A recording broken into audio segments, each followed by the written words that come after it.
question is that the motion be agreed to.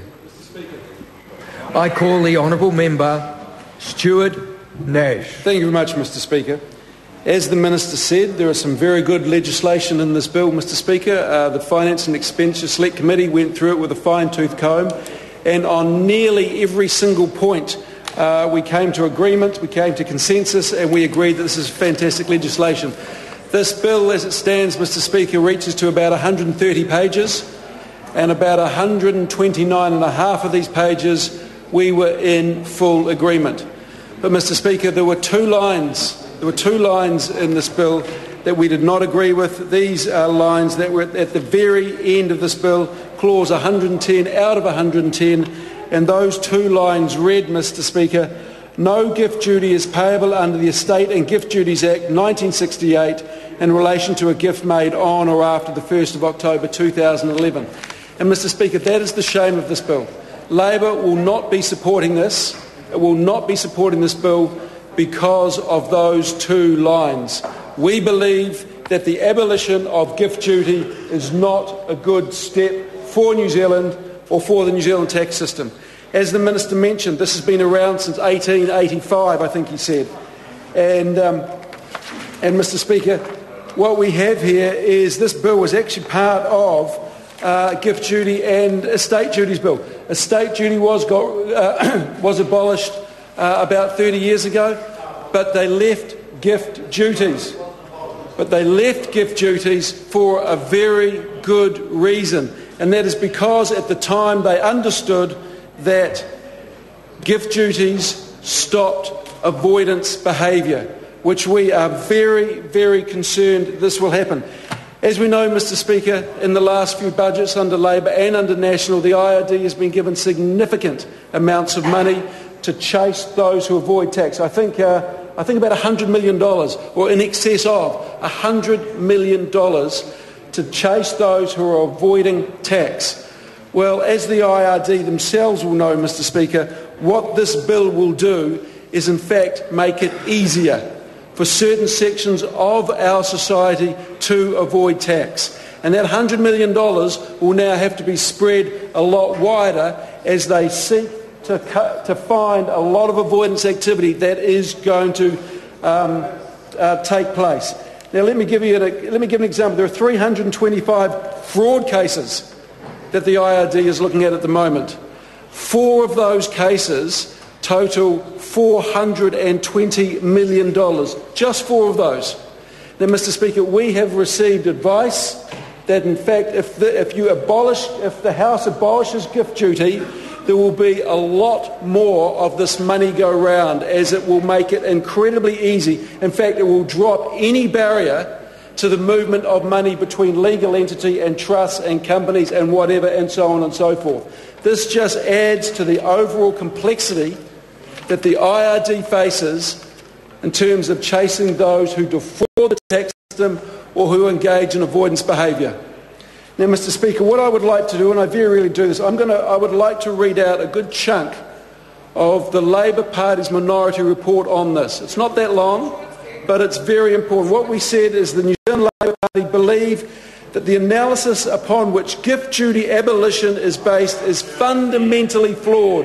It is fundamentally flawed because it does not adequately take into account the full range of potential tax avoidance opportunities.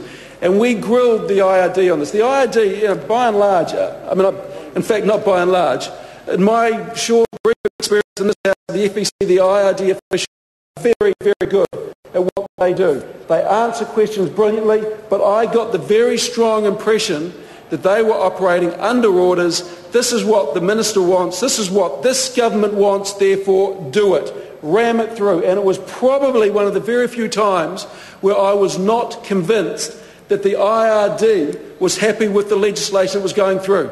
As mentioned, 130 pages and 129 pages of the legislation here is actually very good. We all agreed about it. It makes the tax system more efficient, as the Minister outlined. And the Minister himself outlined some of the measures that we all agreed on. Great, but the abolition of gift duty is not one of those. We said that no sensitivity analysis has been provided. No options analysis has been provided. the policy process would not meet the standards expected under a thorough regulatory impact statement. And Mr. Speaker, this bill gets rid of a tax that's been there for well over 100 years. We expected a lot more.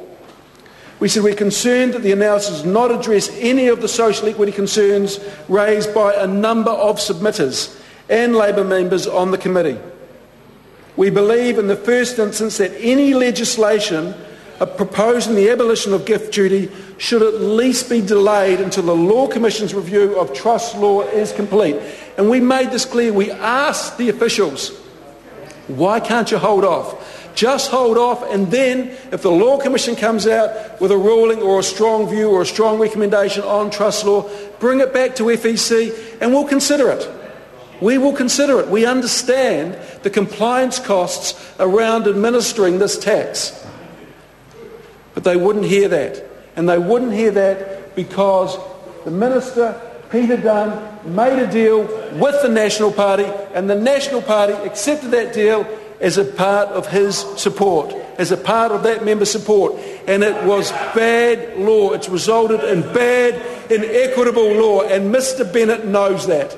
I bet Mr. Bennett on the 2nd of October, or maybe the midnight of the 1st of October, or the midnight of the 31st of September, will be going straight to his tax accountant and saying, anything I have not gifted into any of my trusts, move across now. He may have to stand in line, because I suspect there's a whole lot of people lining up at the moment, as was said to me by a trust lawyer in Napier. A trust lawyer in Napier who makes a lot of money out of this sort of stuff has said to me he has major concerns about this. He has major concerns about this, about the equity, about an accountant said to me, this is not good law. This is not good law. In fact, the only person who believes this is good law is Peter Dunn. And I don't know if John Key's government was hoodwinked or what happened. I am worried because this is going to screw a hell of a lot of New Zealanders. But like a lot of tax legislation put through by that member's party, it is not good for 90% of New Zealanders. In fact, Mr. Speaker, if we're going to be consistent, this is a consistent piece of tax legislation because it favours the wealthy few at the risk of the great many. At the risk of the great many. Mr. Speaker, the New Zealand Labour Party members believe in a fair tax regime that promotes social and fiscal equity. Order. Can I just advise the House that politics, as we all know it, is the art of the possible. And the possible that we will explore today is good order. There are 402 standing orders in this place, and they grant us good grace and good order, and an opportunity for all members to make a commanding contribution. I call the Honourable Member Stuart Nash. Thank you very much, Mr. Speaker. Thank you very much. Mr. Speaker, the Institute of Chartered Accountants submitted that although it welcomed the abolition of gift duty, in its view there are, and I quote, a number of tax avoidance opportunities that may arise in the absence of gift duty. The Institute went on to list five. Mr. Speaker, part of the reason why not much money was collected under gift duty is because of ignorance of the law. Now, let me give you one example. I've got a friend who's a wealthy individual, and we were talking about how hard it is for young people to get into houses. And he said, I helped both my children into houses. I gave them $100,000 each. And I said, you gave them $100,000 each? And he said, I gave them $100,000 each. I said, did you pay gift duty on that? And he said, no. I didn't pay any gift duty on that. And I said, did you know any gift over $27,500 attracted gift duty? And he said, oh, shivers. No, I didn't know that. But, Mr. Speaker, ignorance is no defence. Ignorance is no defence. What we should have done in this House is waited till the Law Commission's report came out, done a thorough study on the impacts of the abolition of gift duty, and then made an informed decision. Mr. Speaker, this is a rushed decision which the IRD themselves know is going to have significant impact upon the IRD's ability to chase those who engage in avoidance and fraudulent behaviour. Mr. Speaker, this is not good legislation. The Labor Party will not back it. We think this is rushed. We think this is legislation at its very worst. The abolition of gift duty should not go ahead. Thank you very much. I call the honourable member